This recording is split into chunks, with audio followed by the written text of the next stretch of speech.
بسم اللہ الرحمن الرحیم۔ ناظرین السلام علیکم۔ YouTube news channel Kharian gazette میں ہوں گل بخشال میں سب ڈویژن کھاریاں کے شو روز میں آج کی خبر بعنوان چیف آفیسر سے پریس کلب کا مطالبہ۔ ناظرین، کھاریاں کنٹونمنٹ بورڈ کے حدود میں مختصر سے طول و عرض کے شہر کھاریاں کے شہری قومی اداروں سے بڑی محبت کرتے ہیں، اس حد تک کہ اپنے بنیادی حقوق کے لیے بھی نہیں بولتے، لیکن اگر کوئی کھاریاں سے محبت میں بولتا ہے تو شہر کے معتبر انتظامیہ کا ساتھ دے کر اس کی بولتی بند کر دیتے ہیں۔ کھاریاں شہر کے اطراف میں کنٹونمنٹ بورڈ کی پاک سرزمین ہے۔ شہر کے اندر جی ٹی روڈ کے اطراف میں بھی کنٹونمنٹ بورڈ آباد ہے، جبکہ شہر کے عین درمیان میں جی ٹی روڈ کے اطراف پر این ایچ اے کا ادارہ قابض ہے۔ دونوں ادارے کھاریاں شہر کی کمائی کھاتے ہیں، لیکن گندگی میونسپل کمیٹی کے کھاتے میں ڈال دیتے ہیں۔ کھاریاں شہر میں برلب G T road government Asghar Ali graduate college ہے۔ چار دیواری کے اندر کالج جس قدر خوبصورت ہے، کالج کا چہرہ اس قدر بدصورت ہے۔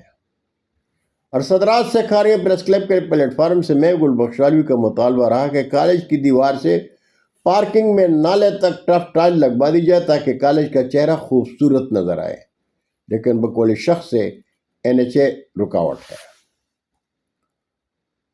میونسپل کمیٹی کھاریاں کے چیف آفیسر مشرف بیگ صاحب نے چارج سنبھالا تو ان سے پہلی ملاقات میں صرف ایک ہی مطالبہ تھا کہ کھاریاں گرلز کالج کے سامنے ٹف ٹائل لگوا کر کالج اور شہر کی خوبصورتی کے لیے شہریوں کا ساتھ دیں۔ چیف آفیسر مشرف بیگ صاحب نے کہا، نشاندہی کا شکریہ، مجھے اخراجات کا اندازہ بتا دیں، انشاءاللہ میں یہ کام کروا دوں گا۔ کھاریاں پریس کلب کے رواں احسان الحق اور سلیم بٹ صاحب نے سرویئر اور ٹھیکیدار بلا کر کالج کے سامنے ٹف ٹائل لگنے کے اخراجات کا تخمینہ لگایا اور چیف آفیسر مشرف بیگ صاحب تک پہنچا دیا گیا۔ ہمیں امید ہے کہ چیف آفیسر ذاتی دلچسپی میں گرلز کالج کے سامنے ٹف ٹائل لگوانے کا کھاریاں پریس کلب کا مطالبہ پورا کر دیں گے۔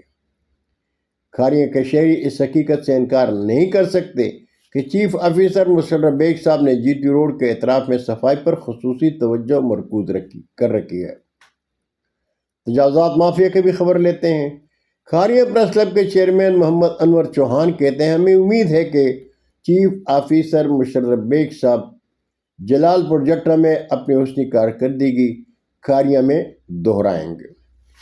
بہت شکریہ ناظرین، یہ تھی آج کی خبر۔ انشاءاللہ زندگی نے ساتھ دیا تو آئندہ نشست میں پھر ملاقات ہوگی، تب تک کے لیے اجازت چاہوں گا۔ اللہ حافظ۔ پاکستان زندہ باد۔